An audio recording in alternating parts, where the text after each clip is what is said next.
Sur le sujet des finances des collectivités, alors je propose de terminer par ça parce que je voulais que ce soit aussi mon introduction du conseil municipal parce que c'est un sujet brûlant et c'est un sujet d'actualité.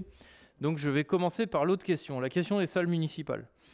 Donc pour reprendre vos termes, tout est pris, enfin ce que vous, en gros, vous faites remarquer, c'est que tout est pris pour les mêmes associations. On a de toute façon, je vais être très, très clair, très objectif, très transparent, on a un travail qui est pour l'instant inachevé, inabouti, sur ce sujet des salles aux associations. Et on a plusieurs sujets à gérer en même temps. On a d'abord remis un peu... on a remis un peu d'ordre, si je puis dire, où on a des associations qui ont une activité régulière bien formalisée. Ceux-là, on leur donne des créneaux réguliers. D'autres avaient réservé des salles quasiment sur l'année, mais sans justifier d'organisation d'activités, on va dire, connues et qui pouvaient justifier une réservation à l'année. Donc ça, on travaille à le limiter. Je ne dis pas du tout qu'on a atteint l'objectif, mais on a entamé ce travail. J'entends ce que vous dites.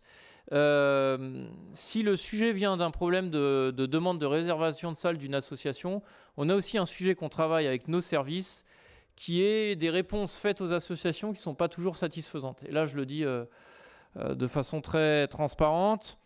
Parfois des réponses rapides de salles qui ne soient pas disponibles sans forcément aller chercher d'autres solutions parce qu'on n'a pas qu'une seule salle à Fleury-Mérogis, on en a insuffisamment mais on n'a pas qu'une seule salle. Et du coup, on attend, nous, des services qui ne soient pas juste à répondre aux associations, à dire bah oui ou non, mais qui, si c'est non, qu'ils aillent chercher aussi, aider et accompagner les associations en leur proposant des solutions.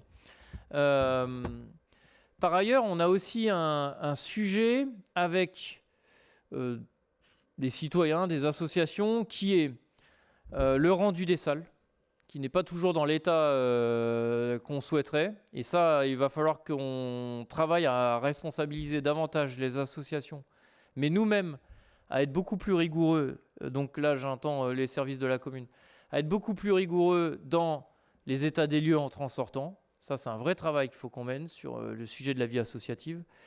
Et dans la relation, dans ce travail sur les salles, nous sommes en train de travailler, de préparer un règlement aussi. Règlement des salles et règlement avec les associations qu'on soumettra aux associations. Ce sera un échange, un aller-retour pour arriver sur quelque chose d'acceptable et d'accepté par tous pour pouvoir mieux gérer le sujet.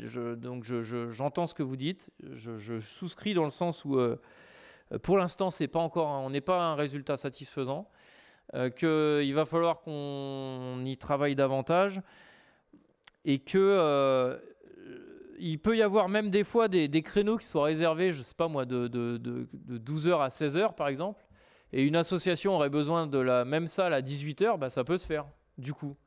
Et donc il ne faut pas qu'on tombe dans la facilité de se dire, comme c'est réservé sur la journée, enfin sur une partie de la journée, c'est non pour tout le reste de la journée. Donc il faut qu'on soit plus rigoureux dans les demandes, ce à quoi elles correspondent, le créneau nécessaire réel en préparation, mener de l'activité et rangement, et être beaucoup plus, nous, souple et surtout force de proposition de solutions pour les associations.